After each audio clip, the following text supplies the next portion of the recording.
Is Congresswoman Collins contradicting herself on whether the Congressional Black Caucus racially discriminates against white congressmen and on whether it is bad to racially discriminate? Can a white congressman become a voting member of the Congressional Black Caucus? Not to my knowledge. He cannot, right? Mm-mm. So aren't they using race to evaluate this person's merits of entry into that organization? Well, don't you think that that's a racially discriminatory practice? No. Aren't they discriminating based No. on race? No, no.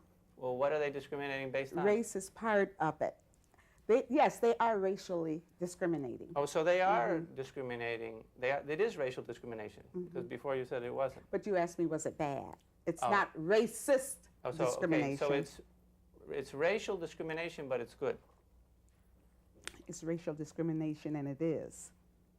It exists. Yes, but do you think it's good to racially discriminate I against think the that- white congressman? I think that the Black Caucus should discriminate even against Republicans, African Americans. I think that. But there are I think Republican that African Americans in the Congressional Black Caucus, at right? this point in time, there is one But in the whole country. okay, but then, so the basis for that organization is race. So if you don't have that race, you're discriminated against. That's why white congressmen can't become a member. So that is But they are members. racial discrimination. But they are members. They are But not sustaining. voting members. That's right. So they're not full members, so they can't vote. So they are discriminating against them based on their race. Okay. But you think that that's good?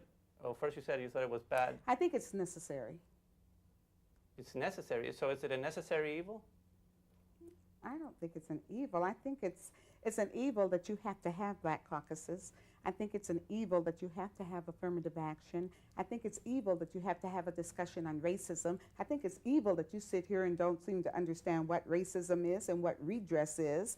I think it's evil that you can sit here and act as though you were not very intelligent when I talk about racism today. That's what I think is evil, and that's what I think is wrong with America today. The fact that you can go into a courtroom and have blacks treated one way and whites treated another way and have a judge say, I'm not racist. And the That's fact for wrong, you, right? and the But fact, the fact for you, but you would sit there and say, if a black person discriminates against a white person based on race, that's not bad. oh, yes, it is. Well, And- before you and said that- it wasn't bad.